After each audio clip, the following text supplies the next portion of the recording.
आइए जानते हैं बाटी का आविष्कार क्यों, कहां, कब और कैसे हुआ। बाटी मूलतः राजस्थान का पारंपरिक व्यंजन है।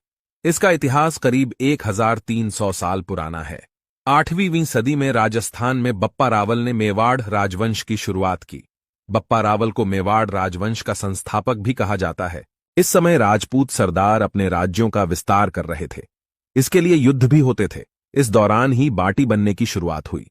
दरअसल युद्ध के समय हजारों सैनिकों के लिए भोजन का प्रबंध करना चुनौतीपूर्ण काम होता था। कई बार सैनिक भूखे ही रह जाते थे। ऐसे ही एक बार एक सैनिक ने सुबह रोटी के लिए आटा गूंथा, लेकिन रोटी बनने से पहले युद्ध की घड़ी आ गई और सैनिक आटे की लोइयां रेगिस्तान की तपती रेत पर छोड़कर रणभूमि में चले गए। शाम को जब वे लौटे तो लोइयां गर्म रेत में दब चुकी थीं। जब उन्हें रेत से बाहर से निकाला तो दिन भर सूर्य और रेत की तपन से वे पूरी तरह सिंक चुकी थीं। थककर चूर हो चुके सैनिकों ने इसे खाकर देखा तो यह बहुत स्वादिष्ट लगी। इसे पूरी सेना ने आपस में बांटकर खाया। बस यहीं इसका आविष्कार हुआ और नाम मिला बाटी। इसके बाद बाटी युद्ध के दौरान खाया जाने वाला पसंदीदा भोजन बन गया। अब रोज सुबह सैनिक आटे की गोलियां बनाकर रेत में दबाकर चले जाते और शाम को लौटकर उन्हें चटनी, अचार और रणभूमि में उपलब्ध ऊंटनी व बकरी के दूध से बने दही के साथ खाते। इस भोजन से उन्हें ऊर्जा भी मिलती और समय भी बचता। इसके बाद धीरे धीरे यह पकवान पूरे राज्य में प्रसिद्ध हो गया और यह कंडों पर बनने लगा। अकबर के राजस्थान में आने की वजह से बाटी मुगल साम्राज्य तक भी पहुंच गई। मुगल खानसामे बाटी को बाफकर उबालकर बनाने लगे। इसे नाम दिया बाफला।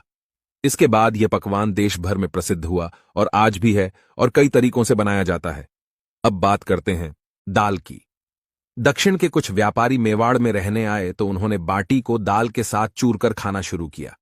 यह जायका प्रसिद्ध हो गया और आज भी दाल बाटी का गठजोद्दा बना हुआ है। उस दौरान पंचमेर दाल खाई जाती थी। यह 5 तरह की दाल चना, मूंग, उड़द, तुअर और मसूर से मिलकर बनाई जाती थी। इसमें सरसों के तेल या घी में तेज मसालों का तड़का होता था। अब चूरमा की बारी आती है। यह मीठा पकवान अनजाने में ही बन गया। दरअसल एक बार मेवाड़ के गुहिलोत कबीले के रसोइये के हाथ से छूटकर बाटियां गन्ने के रस में गिर गईं। इससे बाटी नरम हो गई और स्वादिष्ट भी।